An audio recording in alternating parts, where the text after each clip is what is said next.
So, as we all know, at the beginning of Alicization, Kirito, Eugeo and Alice spent a lot of time together and were extremely close friends, finding a lot of joy in each other's company and forming the sort of bond that most people could only wish that they had. Truly an inseparable trio. At least until the tragic incident that would rip them apart. Alice was forcibly taken by the Axiom Church for breaking the Taboo Index, and Kirito would be taken out of the simulation by Wrath, leaving only Eugeo to remain in bitter regret of all that had transpired. Quite some time later, Kirito returned. He and Eugeo reunited, eventually setting forth to go and find the last missing member of their trio. We all know how that went, but it occurred to me, what would have happened if Eugeo had been the one taken on that fateful day? What would change? Would Kirito and Alice end up forming the same sort of bond that Kirito and Eugeo did? Would they have been able to get Eugeo back? Hell, would they have even gone to go find him in the first place? There was actually a lot to consider, and it wasn't as simple as the premise initially sounded. But after some time of putting my mind to it, I have come up with what I believe would have happened. So once again, I ask you to sit back, relax, and let me tell you the story of what if Eugeo was taken instead of Alice.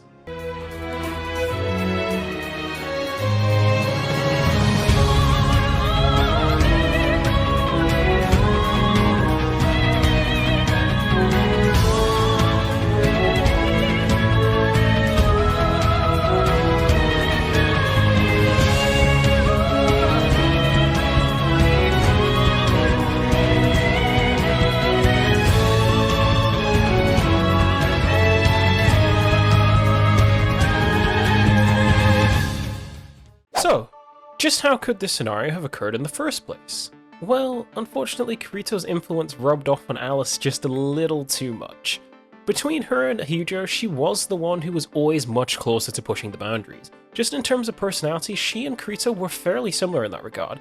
It's why they got along so well, and it's why Eugeo always felt a bit jealous as to how close they seemed to be at times.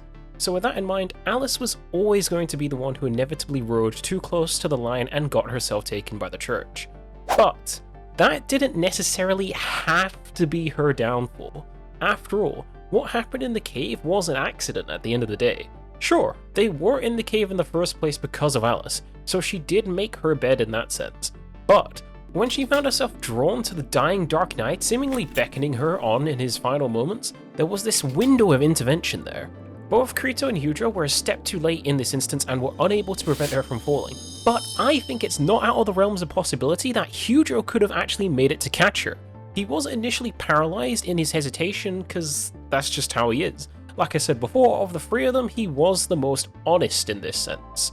He has this strong sense of justice and morality. Naturally, he always tried his best to stick to the rules and was just overall a good boy. It's why he made for such a fun contrast against Kirito, who was much more mischievous in nature. And it's because of this personality of his that I believe he froze up in that moment, even if just for a second. As the grey nature of what they were doing, as well as the shocking sight of what had just taken place in front of their eyes, more than likely got to him. But equally, I believe it could have been exactly this personality of his that could have driven him to be a step sooner instead of a step later. Since he was very clearly uncomfortable with being this deep into their little grey operation, perhaps once they had seen the conclusion of the gruesome clash between the Integrity Knight and the Dark Knight, the situation would feel too uncomfortable for Eugeo. They had seen too much and had already gotten what they had come for. So as he was about to tell them that they should leave, he noticed Alice slowly moving forward. Having caught onto it quicker this time around and having the intent to get the three of them to leave, he would make it in time to catch the back of her as she was falling, using his strength to pull her back. However, since this was a hasty maneuver, pulling her straight back from behind like this would unbalance him, and so while he was successful at stopping her fall, he would end up falling himself, quickly outstretching his hands to break his fall and ultimately being successful in doing so. Initially, Eugeo felt relief that he had managed to stop Alice's fall. But that relief would almost instantly be replaced with paralyzing fear as the realization crept in that his hands were on dark territory soil. Moments later, a violet circle would appear, and within it, vaguely looking out, was something resembling a human face. Its eyes were void of emotion, but the three of them could intuitively tell that they were looking at Eugeo. Soon after, it would utter some completely unfamiliar words to them, and just as quickly as it appeared, it would disappear. I believe the three of them would just simply remain in silence for a while as the horror of the circumstances settled in. Just like in the original timeline, it would be Kirito who broke this silence, urging them to get out of the cave and get back to Rulid as quickly as they could, reassuring them on the way that it was fine. After all, Eugeo did not intend to go into the Dark Territory, it was a result of an accident that it happened. So surely it was not a taboo, right? I mean, Eugeo didn't even enter the Dark Territory really, it was just his hand. And while that sweet childlike logic served to bring them some minor comfort, deep down, I'm sure none of them could really truly believe it.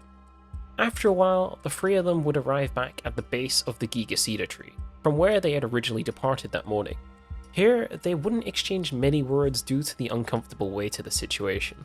But eventually, Kirito would hand Alice the wicker basket full of ice that they had obtained, the original objective of their outing. The three of them would later split up with the promise of meeting up again the following day to enjoy a nice cool lunch as the fruits of their labor. The following day proceeded similar to how it did in the original timeline. Eugeo and Kirito would carry on their morning session of cutting at the cedar tree, Alice would be practicing her secret art and later preparing lunch for the three of them with the help of her family. I imagine the three of them would still be a bit tense about what had happened the day before, especially Eugeo, but so far the day had been going like any other normal day, so perhaps as the day went on they would relax a bit, allowing themselves to think that maybe it was just as Kirito said. Since there was a lack of intent, and the incident was an accident, it may just not be a violation of the Taboo Index. However, this relief was very short-lived, as when lunchtime came, Alice made her way to the Giga Cedar Tree, and in turn the Integrity Knight would make his descent on Rulid. Just like before, the citizens of Rulid would gather at this extremely rare and grand appearance of an Integrity Knight. Upon arrival, the Knight would announce his intentions to arrest Eugeo due to the violation of the Taboo Index. I'm sure the villagers would be shocked to silence that such a good-natured boy could possibly violate the Taboo Index. Then the knight would ask the village elder of Eugeo's current location, as he didn't appear to be in the village. Meanwhile, Kirito and Eugeo saw the knight's arrival in the sky from the cedar tree. Originally, this had made them worry for Alice, as there was no real other plausible explanation for why an Integrity Knight would show up in such a small ordinary village. So they dashed as quick as their bodies could take them to the village square in order to make sure she was safe. This time, there would be no need for that, as the target was Eugeo and he was at the tree with Kirito. So instead, I think Kirito would attempt to hide Eugeo. Eugeo would most likely not take too fondly to this idea, as resisting arrest would conflict with his strong, earnest nature. However, I believe Kirito would be able to talk him into it. I once again reaffirm Eugeo that he had done nothing wrong and what had happened was an accident. So it would be best for him to lay low and hide until they could get more information about the situation. Remember, Kirito and Eugeo weren't present when the Integrity Knight announced that Eugeo had broken the Taboo Index, so the two of them don't know for certain if he had done it yet or not. The issue was, where they were was a wide open field, as famously the Giga Cedar Tree was greedily monopolizing all the resources in the area. It's the reason that the two of them were tasked with cutting it down in the first place. Thus, the only chance of finding a good hiding spot would be to take a chance and gamble on them making it to the forest before the Integrity Knight arrives. But in this circumstance, it was a gamble the two of them had no choice but to take. So at this point, the village elder should have conceded the location of Eugeo. Kirito and Eugeo themselves would be making the sprint of their lives towards the forest. Meanwhile, Alice would be making her way towards the cedar tree, blissfully unaware of just how dire the circumstances were. While Kirito and Eugeo did make incredibly respectable progress towards the forest, ultimately they just were no match for the speed of a dragon-riding Integrity Knight. And so the knight would descend before them. With that, so would their hopes of making it out of the situation. I'm sure at this moment Kirito would perhaps dive at the Integrity Knight or something else like this, yelling at Eugeo to run for the forest.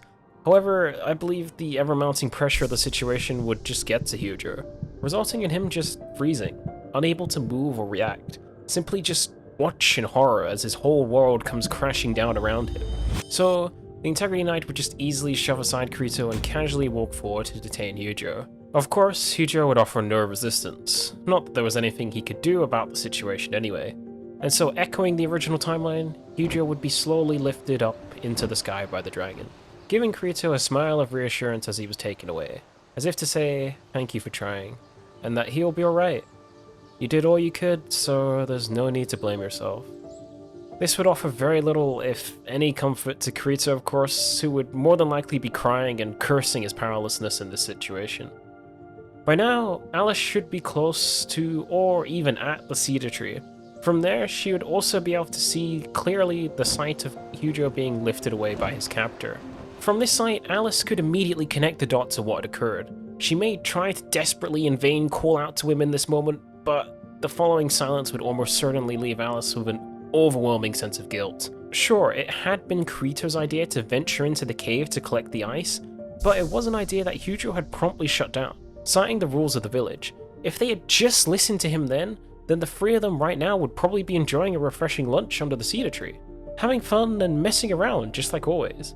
But instead, she had to go and find a loophole in the rules for them to go ahead with Kirito's idea. In short, it was her who had enabled them to take the trip, and it was her who had carelessly tripped inside the cave, and ultimately it was because of her Eugeo was now being taken away. I imagine this revelation would cause her to drop the basket, and soon after her body would follow. She would just lay there in the middle of the field, and allow the sorrow of it all to take her. At this point, just like in the original timeline, Kirito would be ejected from the simulation, as his testing session was done for the day, meaning that he and Alice wouldn't even have a chance to grieve together. She would simply believe that she was the sole reason for this disaster occurring and would have to live on with that immense guilt. From here, everything would occur as it did before. Kirito, Asta, and Sinone would meet up to discuss the STL, among other things. Kirito and Asta would go on their date, Asta would agree to study abroad with Kirito, and then their extremely wholesome night would come to a very sudden and violent end. Kirito would stab Johnny Black with the umbrella, and in turn Johnny Black would stab Kirito with the muscle relaxant. This of course was a horrific trade, and the result was Kirito being rushed off to hospital, on the doorstep of death. Here is where Raph intervened. Not only did they need him, but also because they were the only ones who could give Kirito a realistic shot at full recovery. Thus, he would be brought to the Ocean Turtle, loaded into the STL, and from there our story resumes. After the panic subsides due to being in a place in which Kirito found completely unfamiliar with no memory of how he got there, he would calm himself and analyze the facts of the situation. From this, after a lot of analysis, he would come to the conclusion that he had to be in an STL test. Thus, in order to satiate his basic bodily needs and gather more information, he would make his way through the forest in the hopes of finding civilization. After some time, Kirito eventually picked up on the sound of someone striking wood. He would follow this sound in the hopes of finding a person as the source of it. And not just a person is what he would find, but rather people. A couple of people to be precise. When Eugeo was taken away, obviously the Giga Cedar tree still needed to be cut down. So, more than likely, someone else from the village would receive that sacred task and replace him. But what was more important was the beautiful blonde girl sitting near the woodcutter, conversing with him. You see, originally, when Alice was taken, Eugeo immersed himself in his work in an attempt to suppress that awful memory. Eventually, when he was a bit older and had somewhat come to terms with what had happened, he spent every one of his rest days moving the Blue Rose sword from the mountain cave to the tool shed near the cedar tree. He doesn't know why exactly he did this, but it was more than likely because he wanted to feel as if they got something at least out of that trip. That, at the very least, it hadn't been just a complete tragedy that had resulted in absolutely nothing at all. For Alice, I believe the immense guilt she felt following Eugeo being taken away would both eat at her and drive her into deep sadness for some time. She was a very diligent kid in regards to her studies. Without the distraction of Kirito and Eugeo, she may have also opted in to immerse herself in her studies in an attempt to escape from her feelings. She was already regarded as the village prodigy before this, so if this became the case, I do believe she would advance even more rapidly in her growth in the sacred arts. However, after some time passes, I believe those feelings of guilt may not be as strong, but they would still be there. As such, I believe they would lead her to decide to take some action, choosing once again to bring lunches to the current woodcutter of the cedar tree. In doing so, at least making use of the ice that they had sacrificed way too much in order to obtain, but also getting to pay her respects to Eugeo at the cedar tree, treating it as a sort of substitute gravestone for him. Just as originally, Kirito found himself taken aback by the sheer size of that monstrous cedar tree, so much so that he would find himself before the woodcutter and Alice with no real plan or mental preparation in mind. Now that he was before them, it had only just occurred to him that there was no guarantee that they even spoke the same language as him, or were even non-hostile for that matter. These thoughts frazzled Kirito as he found himself struggling to form an introduction. At this moment, Alice interrupted this puzzling yet amusing scene to ask Kirito the obvious question. Who are you? Where did you come from? After all, Rulid was a small village and Alice was the chief's daughter as well as the village's highly regarded prodigy. She'd more than likely know most, if not all of its residents. This, along with Kirito's more southern region appearance, would lead her to propose the question. This question served only to further frazzle Kirito, as hearing what were clearly foreigners in a foreign place perfectly speaking his language would catch him off guard. He also wasn't exactly sure how to respond, as his response would need to be different depending on whether or not the two people before him were human testers like himself, or AI residents of the world. To that end, he would regather his composure and answer the question. My name is Kirito. I was coming here from that direction and I ended up getting lost. You came from the south of the forest? So, Zakaria? No, not exactly. Actually, if I'm being honest, I don't really know where I came from, really. I just kind of woke up in the middle of the forest. Huh? So, you don't know where you came from? Not even where you live? Yeah, that's right. All I really remember, honestly, is my name. Huh. I can't believe it. Vector's prank. I have read about it before, but this is my first time seeing it in person. Vector's prank? Sorry. It's an old fable passed around this village. Essentially, when someone disappears one day, or appears in the forest or fields all of a sudden, we refer to them as Vector's lost children. Supposedly, the god of darkness, Vector, kidnaps people as a prank, stealing their memories and placing them in a far-off land. In my village, an old lady vanished years and years ago, they say. I see. Maybe that's what happened to me then. Just like before, here Kirito went on to verify whether the two of them were human testers like him or not with a series of very careful questions. After doing so, he confirmed that they were either AI or human but with their memories blocked of the real world, which unfortunately is not very helpful in his attempt to try and get out of the simulation. So he tried to hide his rejection from his request if there was a nearby village for him to stay in. I believe here Alice would share a smile with the woodcutter and let him know that she would take care of the situation, allowing him to get back to his sacred task. The woodcutter thanked her for once again taking time out of her day to bring him a good meal for lunch, and then continued hacking away at that Goliath of a tree. Alice now faced Kirito and confidently stated, Perhaps your fortunes may be taking a turn for the better. There just so happens to be a village close by to here, and I just so happen to be the village chief's daughter, making me the perfect person to help you out, if you don't mind, of course. Thanks so much. That would be a big help. With that, the two of them would head for the village. Upon arrival, Alice explained Kirito's circumstances to anyone who would question his sudden appearance. Kirito was shocked at how they all seemed to believe this story completely unquestionably and seemed very welcoming of him even. A difference at this point compared to the original timeline would be that it would still be daytime when Kirito arrived at Rulid, since Alice didn't have a sacred task that she needed to complete first before she could guide Kirito as Eugeo did. This was due to her prowess in the sacred arts. Since she was so talented at it, she was afforded the privilege of instead studying during the morning to further hone her abilities. Sure, she did have to help out with her family's crops and such during the afternoon, as Rulid is a poor village, but it was not something that she had to do no matter what per se. In the case of a special circumstance like this, I believe she would be allowed to delay helping her family for a bit, meaning that she didn't have to immediately take him to where he would be sleeping for the night. Instead, I think, as the village chief's daughter, she would give him a mini tour of the village, introduce him to places he would find useful, and answer any questions he had in relating to the village, to which she was able to confidently answer anything that he could come up with. That in turn invited Kirito to ask her more questions about the world in general, to which she was also able to answer with great detail and accuracy. Kirito probably felt strangely lucky to have encountered this girl, as she was proving to be an invaluable resource of information. He would also feel this strange sense of familiarity from interacting with her, but every time he tried to further grasp the feeling, it would escape him, thus leading him to just try and forget about it, even though it would continue to bother him throughout the day. I'm not sure if Rulid had an inn, as it was a small village that wasn't really visited often by tourists, so I can't really imagine that an inn would be open under such circumstances, but if there was by some miracle an inn within the town, I imagine Alice would be able to and happy to pull some strings in order to get him a room to stay in, being the village chief's daughter and everything. However, more than likely she would end up taking him to the church to stay at, as was the case in the original timeline. Her sister Celica lives at that church, so I think she'd be able to assure Kirito that she was leaving him in good hands. Alice would then go to help her family with whatever was left to do for the day, leaving Kirito to ponder on the information that he had obtained from her throughout the day. I believe here he would come to the same conclusion that he did before, meaning that the most likely way for him to run into a RAF employee or a terminal or further information or something like this would be to go to the center of it all in the capital. The problem is that he had no money or general knowledge of the world to make it there safely. He needed a guide, and honestly, Alice was the perfect candidate. She clearly had a lot of knowledge about the world and had thus far been very kind to him. Plus, she also was the only person he really knew so far since arriving in this world.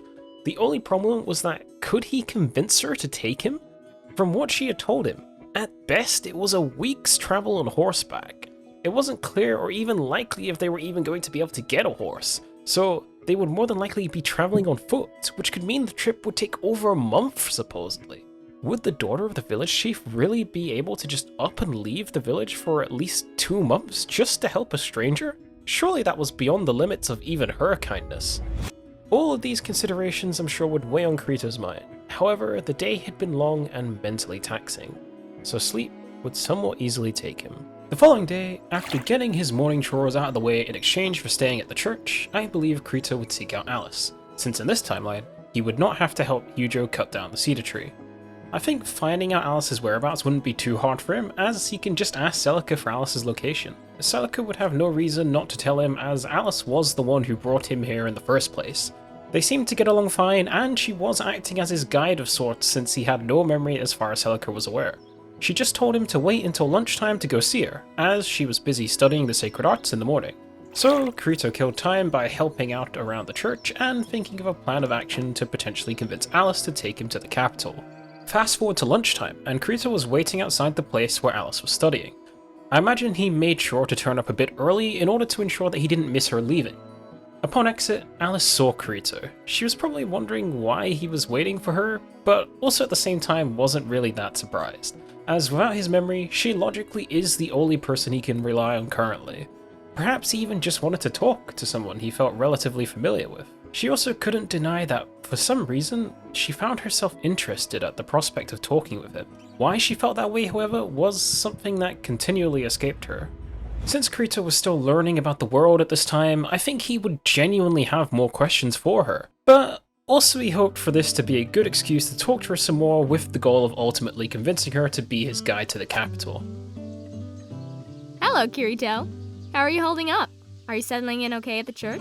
Yes, thank you for that. I would have been in serious trouble without you. Although I do wish your sister could have gone a bit easier on me. Waking up so early in the morning is brutal. The cleaning took hours. Yeah, all the nuns there are very diligent, but don't worry. I'm sure you'll get used to it in no time. That's a scary thought. Moving on, I was wondering if you were free now. I have some more questions I would like to ask you. Sure, no problem. I am free now for lunch.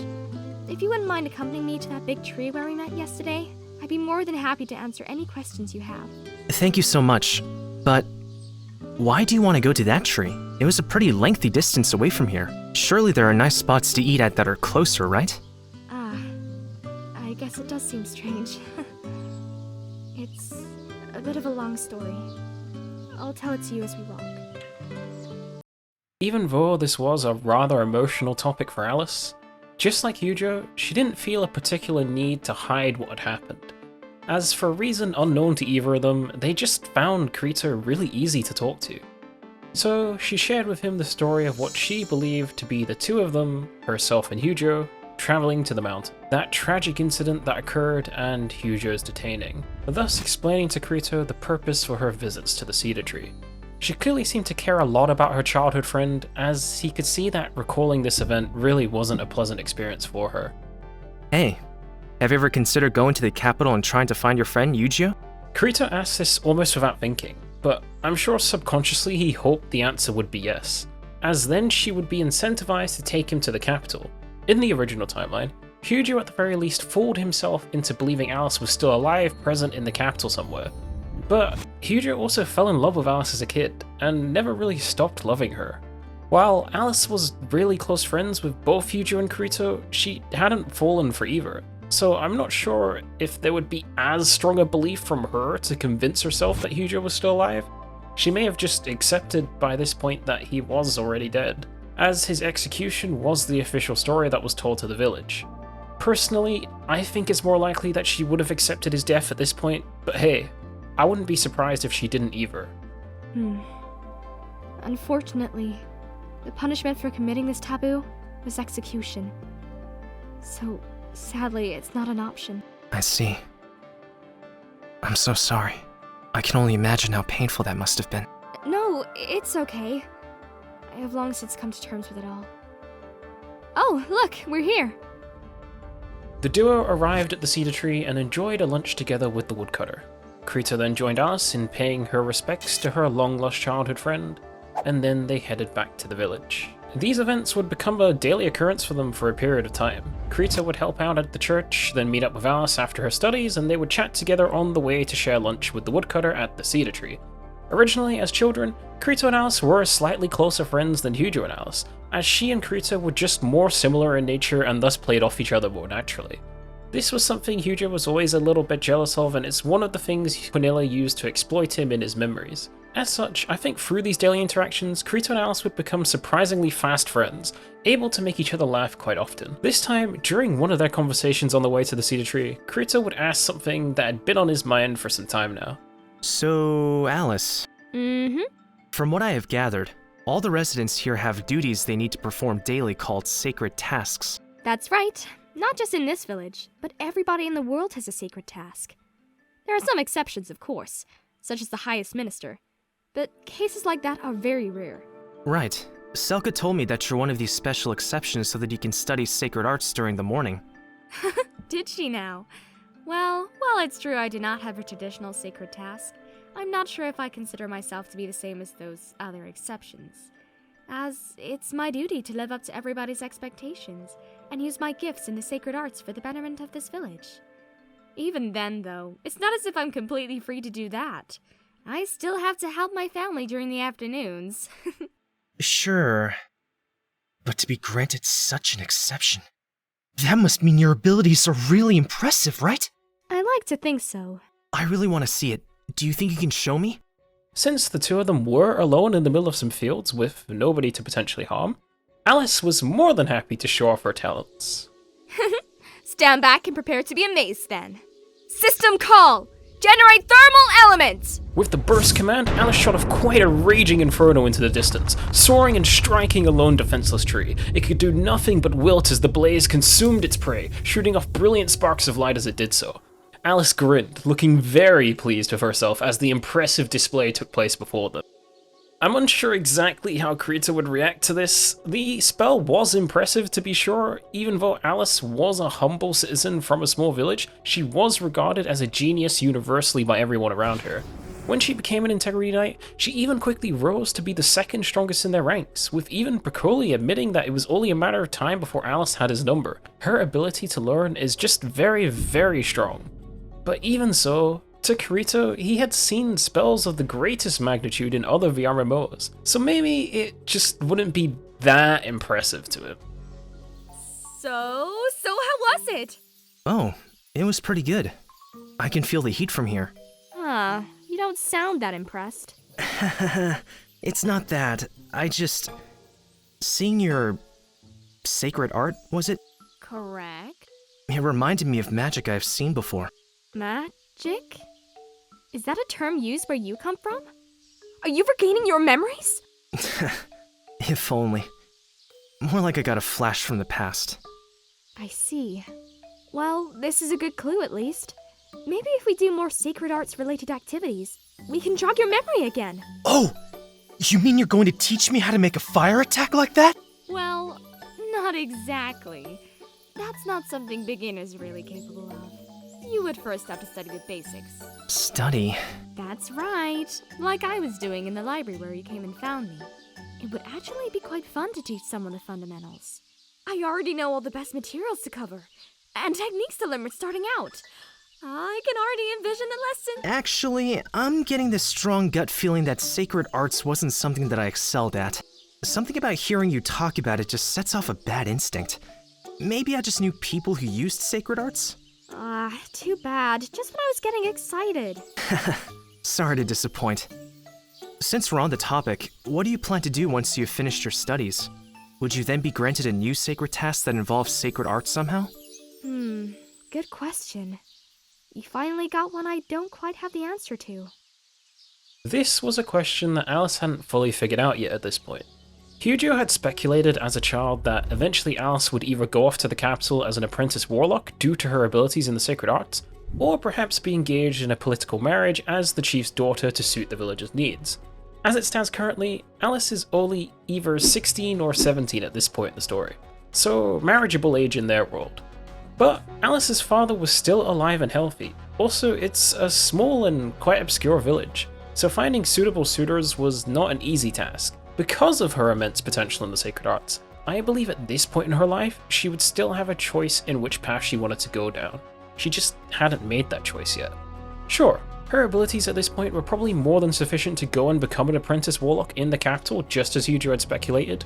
It's probably also something she would find a lot of fun in, but as I said before, the guilt of condemning her closest friend to execution is just something that would always eat away at her. I think she would almost feel tied to the cedar tree as some sort of atonement for that day. That, coupled with her potential future responsibilities as the village chief's daughter, and that she would have to leave her dear sister whom she loved deeply, it would make the decision to leave the village not an easy one, or a simple one at all. I could become a warlock in the capital. Being able to learn even more about the sacred arts and test myself to my limits is exciting to think about. But I don't know. I have responsibility as the village chief's daughter. I can't just ignore it. Also, Selka. I can't imagine just leaving her behind. Ah. Yeah. I'm not so sure how I feel about it all. It's not an easy decision.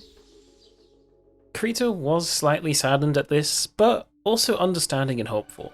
As if being a warlock in the capital is something she wanted to do, then maybe she would make up her mind soon about it. Or perhaps even he could encourage her down that path. That way they could both go to the capital for their own goals and it wouldn't just be as a favour towards him. The days would then proceed as normal, the two of them would share lunch with the woodcutter, pay their respects to Eugeo, exchange conversation on their way back, and then say their goodbyes. With Alice returning to her home to help out her family and Kirito more than likely exploring options for heading to the capital or returning to the church. It would be this nightfall where I believe the next significant change would occur. Just before this time originally is when Kirito and Eugeo went to the mountains in search of Celica, who had gone there to emulate her sister. Obviously, this time with Alice still being present, Celica would most likely not feel the need to go to the mountains like this, so this event wouldn't occur. That means nobody would have found out or stopped the goblin scouting party gathering at the mountains, so right around this time in the timeline is where I believe their preparations would be complete, and thus, when the moon was in its full bloom, the goblins would commence their night raid. Now, calculating the results of this battle obviously isn't easy. What we do know, however, is that this is not the first time that Rulid had been jumped by a goblin force. This also occurred later in Alicization post the battle against Quinella. At that time, the village just barely managed to hold on. But this was thanks pretty much solely to Integrity Knight Alice. Without her, they would have almost certainly been overrun. Another thing to bear in mind is that that goblin force was larger than the one that would be attacking this time around, even though that is the case. Since Rulid did so incredibly poorly in their defense during the raid when Integrity Knight Alice was there, without such a powerful presence to defend them, I really don't have a lot of hope for them. And so, the goblins would start their assault on the small village, initially claiming multiple lives for free, as they had caught Rulid completely unprepared.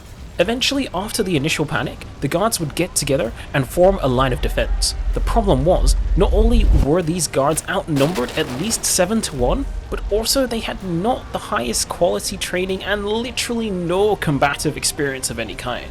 Where the goblins lived under the harsh rules of the Dark Territory, where power is the only rule. If you couldn't fight, you simply would not survive. So once again, I see the guards valiantly trying their best, but would be easily overwhelmed and murdered. As the chaos ensued, Kirito and Alice were awoken by the screams of victims and the manic laughing of the goblins. I don't believe the goblins would have made it as far as where Alice lived just yet, as it was more towards the center of the village, so after verifying everyone was okay, she dashed to make sure her sister was safe, as Celica was living in the church and would be closer to the battlefront. As for Kirito, after hearing the screams of the slaughter that was occurring nearby, his survival instincts from his years in Aincrad would kick in. At first, he really wanted to help the guards prevent this tragedy, He had only been here for a short while, but everybody had been so kind and welcoming to him. Every interaction he had felt so genuine. He often found himself even forgetting that they were AI. He absolutely did not want to see them snuffed out of existence. However, in this world, he had no sword. Going in bare-knuckled against a horde of goblins would only result in him being one of the many casualties. So, he decided to focus on the one thing that was somewhat in his control: the people of the church, and especially Celica, Alice's sister. After all they had done for him, it was the least he could do. So, with the utmost urgency, he ran madly around the church, gathering everybody and informing them of the current danger. Selka! Are there any weapons nearby? A sword, a dagger, anything! We need to defend ourselves!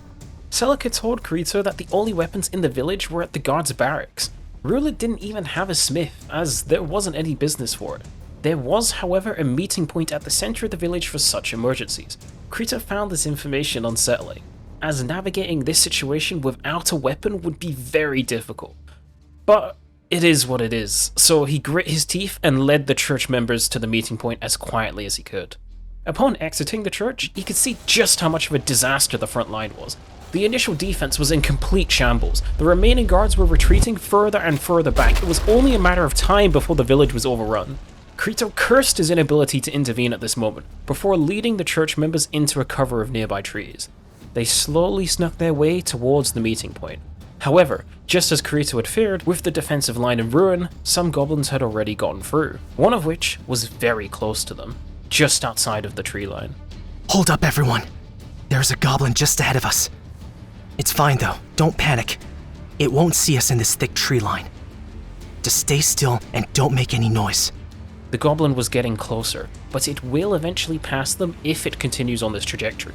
If these goblins were similar to the ones he had encountered in VR MMOs, it should miss them so long as they don't give themselves away. But the rest of the church members were not veterans of these sorts of situations like Kirito is. It's just human nature to panic when such a scary presence draws closer and closer.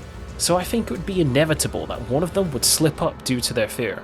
Most likely in the form of causing a sound due to moving when they shouldn't, or being unable to control their rapid breathing. This would cause the goblin to notice them, and now they were well and truly Kirito knew how dire the situation was, but he was the only one amongst them capable of fighting, unarmed or not.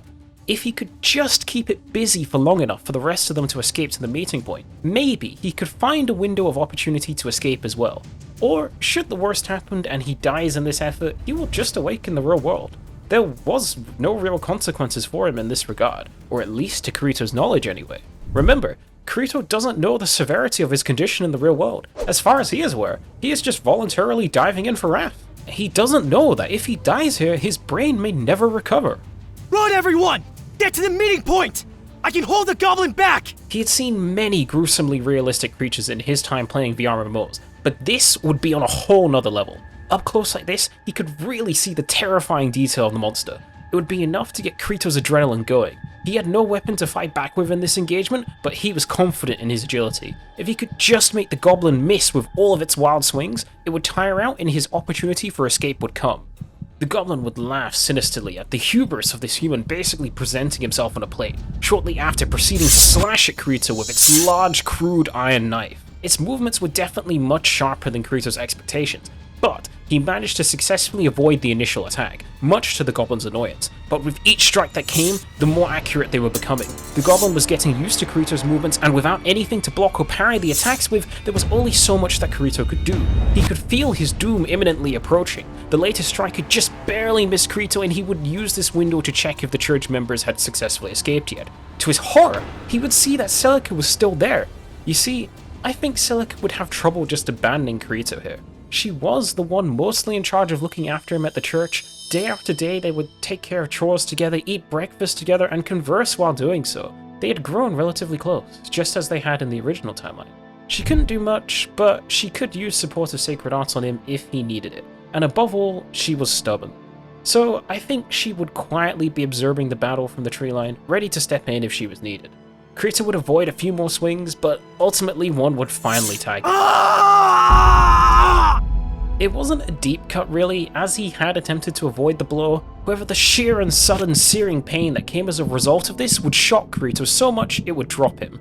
In all VR MMOs up until this point, there had been a pain absorption feature as a staple. Even if you were to take on the most horrific injuries, you wouldn't feel much more than an unpleasant numbness. However, there was no holding back here. He felt the full repercussions of the cut and the pain had caught him completely off guard.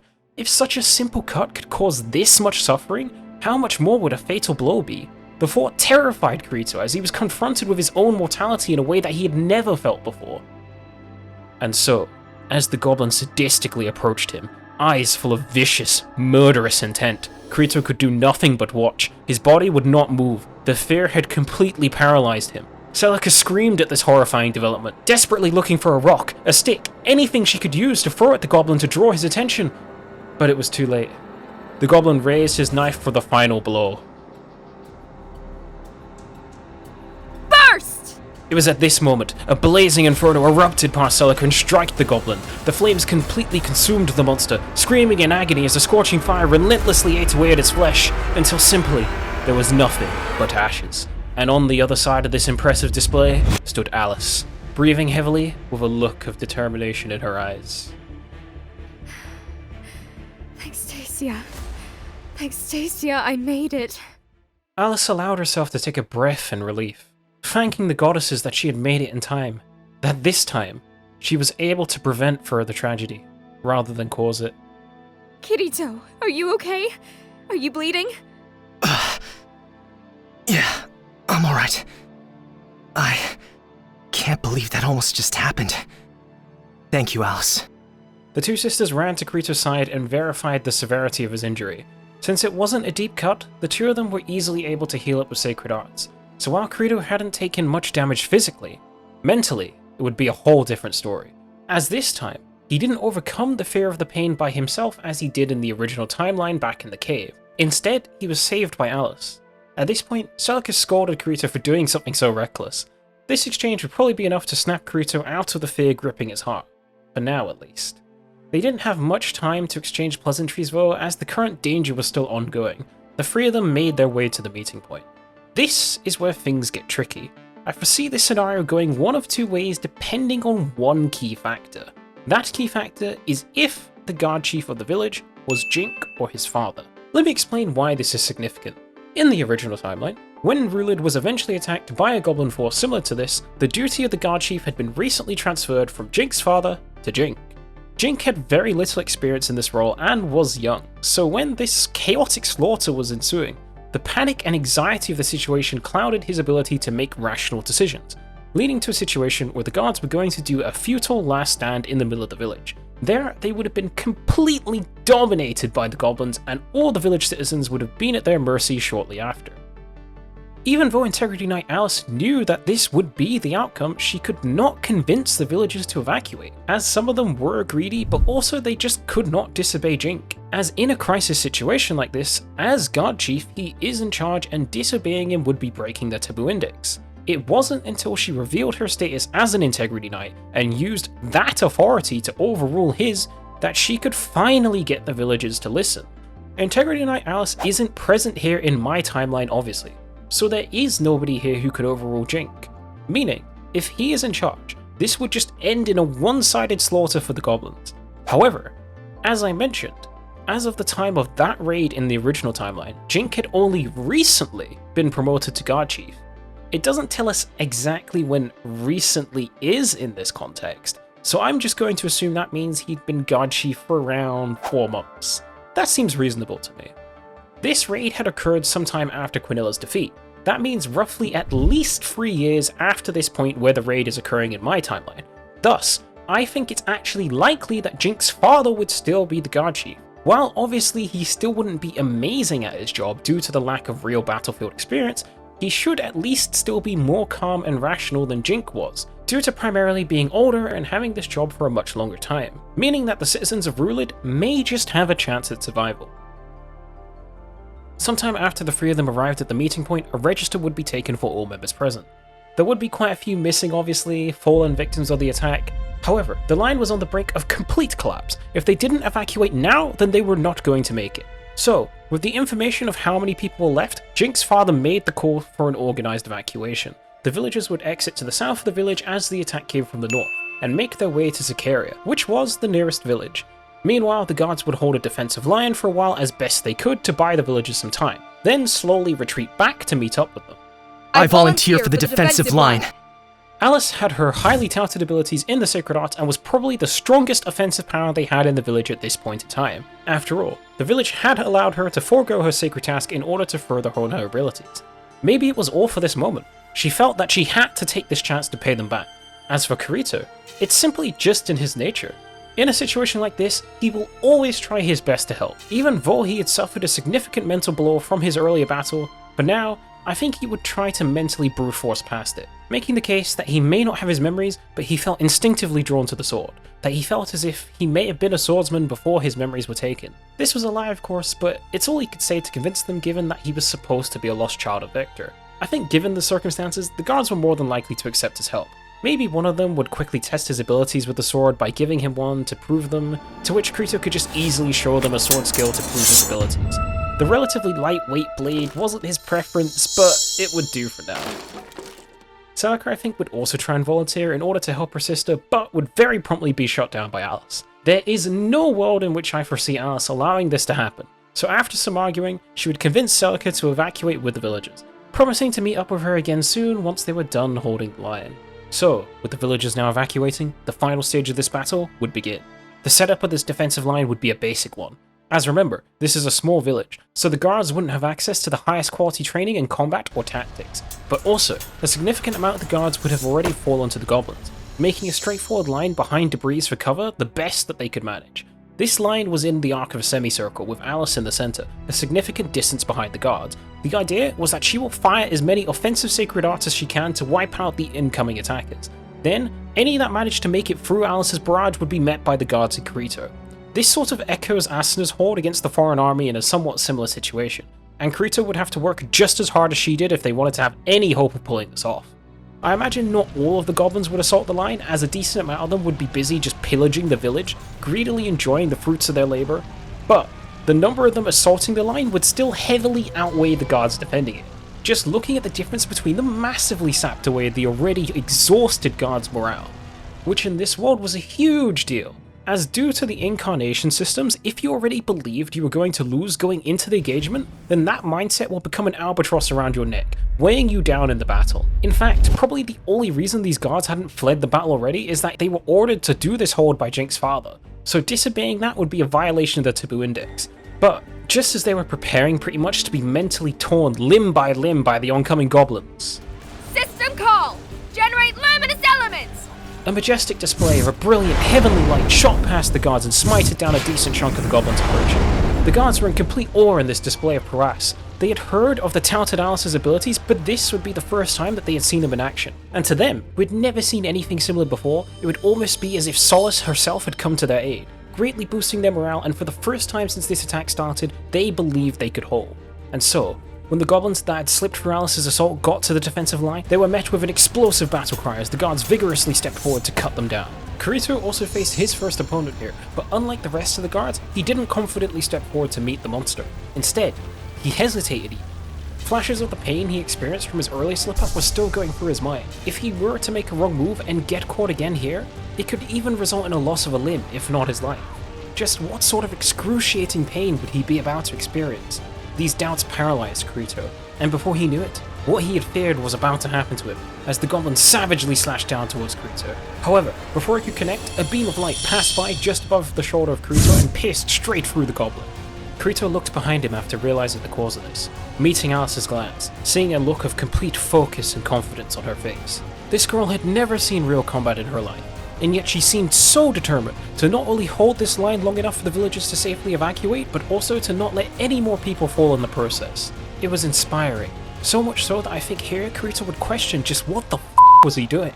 Was he seriously just about to let himself and perhaps consequently the rest of the defensive line fall just because of fear? What did I go through all that hardship for? Have I really learned nothing? I was lecturing Sinon not that long ago about not letting fear shackle you. Yet here I am. Pathetic. Kirito made some sort of physical gesture here to snap himself out of it, like perhaps a slap to the face. He would not repeat the same mistakes of the past. He would not allow fear to condemn him. He would acknowledge his presence, but push forward anyway, because that is what real strength is. So when the next goblin came,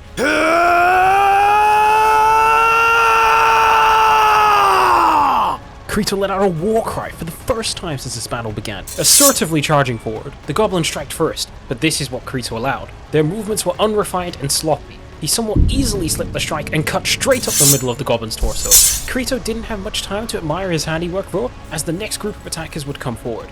Alice was doing her best to thin the herd, but she obviously couldn't get everyone. So despite her efforts, some groups would still find their way through. The guards were tied up in their own engagements, so Kirito couldn't rely upon them to aid him here. Luckily, as I mentioned before, these goblins were not very precise in their movements. So while the situation was dire, between a combination of reaching deep into his Einkrad sword skills bag of tricks, along with assistance from Alice here and there when she was able to, he would just about be able to manage to come out on top each time. But keeping this up would be exhausting.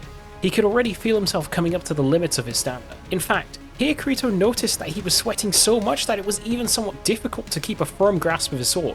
If the fight continued at this pace, they would be overrun very soon. He could only hope that the villagers were close to making it far enough away from Rulid at this point.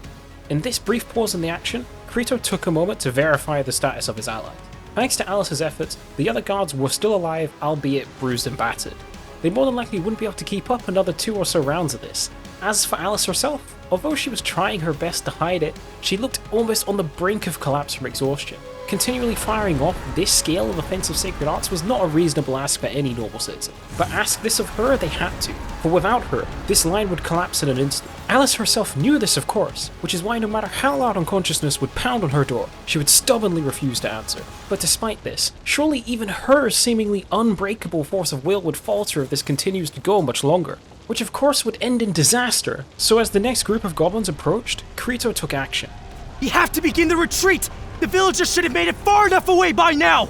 This was more than likely true, but Kirito mainly stated as such in the hopes that it would ease the chief's decision to make the retreat call. Again, being older and having more experience in comparison to Jink, I think he was also able to assess that holding this line for much longer would just result in all their deaths. Thus, he would make the call. As part of the evacuation plan, they had the villagers set up a horse and cart in advance for when the defensive line had to retreat.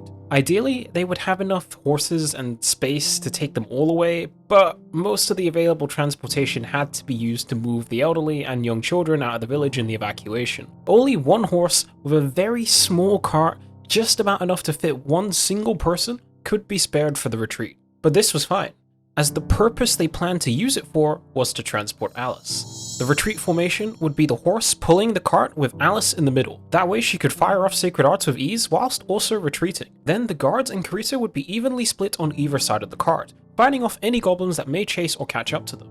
As expected, some of the goblins didn't let them escape for free of course, as there were some of them that were more interested in the thrill of murder and combat rather than pillaging the now abandoned village. However, the escape formation was solid and it held up against the initial assaults, with the few oncoming goblins interested in chasing them struggling to make it past Alice's spellcasting. Then any who did manage to make it through would be somewhat easily dispatched by the guards and Kirito. Compared to when they had to face a much larger group earlier, swatting away these much smaller groups stubborn enough to chase them was an easier endeavour. That is, until about 2 minutes or so into the retreat.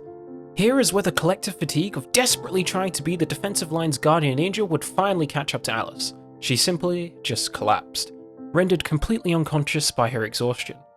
This wouldn't really come as a surprise to the guards or Kirito. They had all seen and felt just how hard she was pushing herself. She had played her role better than anyone could have asked her to.